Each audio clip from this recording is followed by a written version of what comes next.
Okay, so this episode, I'm going to talk about roasting. And it's not exactly my style.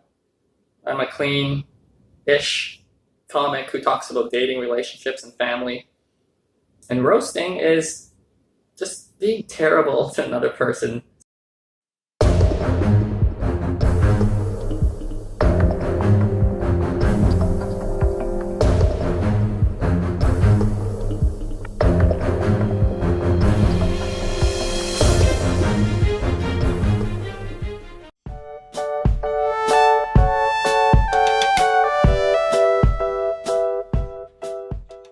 Sometimes being stereotypical or racist, but you get away with it because that's the whole point of a roast show, that you're saying super inappropriate things, but you have a shield around you. You're allowed to. And the thing about roasts is that, if someone says something about you that's clearly untrue,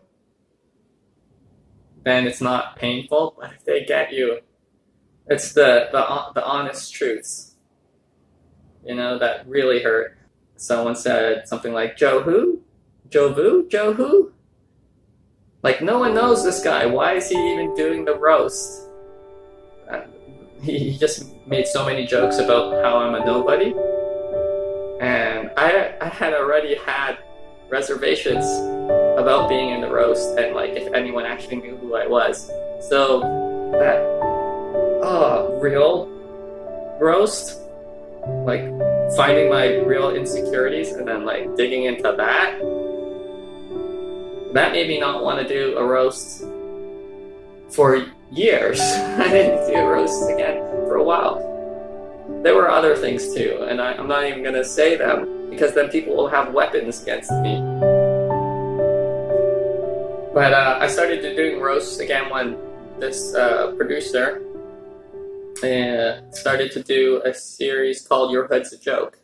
What I liked about this was it wasn't specifically personal attacks on me because I'm a sensitive guy. Your Hood's a Joke bases it on geography, your geographical. Your Hood's a Joke bases it on geographical locations, right? So it might be neighborhoods in a city. One person represents downtown, one person represents the East End. Another example could be the country they were born in. So I often represented Vietnam, and I would be up against Albania or the USA. And it doesn't hurt as much, right? If someone's making fun of Vietnam, they're not making fun of me specifically, or my face, or my weight, or my comedic timing.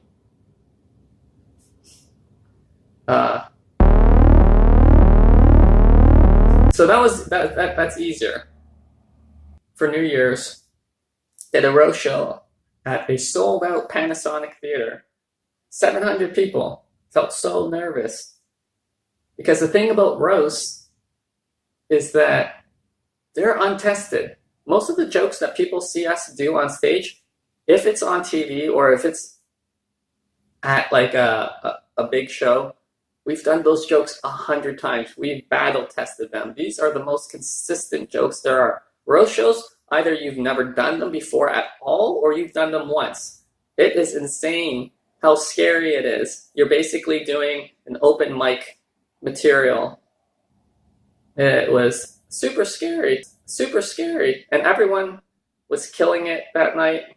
My partner went up, USA, he smashed it, but I don't know, he brought things to the next level, and he dressed up as he came out as Captain America, then he took off that costume, and underneath the costume he was Uncle Sam, and he had a scroll and everything, and he's very expressive, and and then it was my turn with no costume and no theater program, and no props, nothing.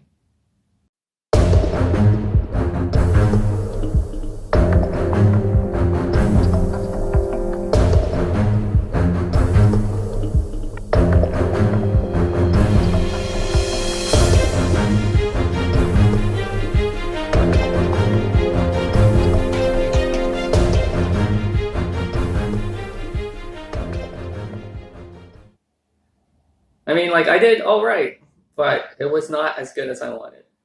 And then you leave the roast, and then all the work that you did memorizing and writing, you just like never see it again. But a lot of people love it because they get to be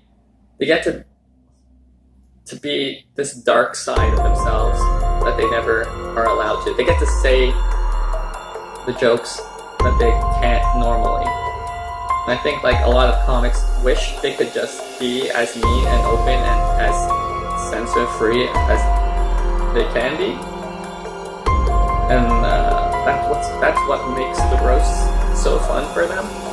But I don't think I have that natural urge to really push buttons, you know? So roast time for me, it definitely is for some people. It could be for you if you're like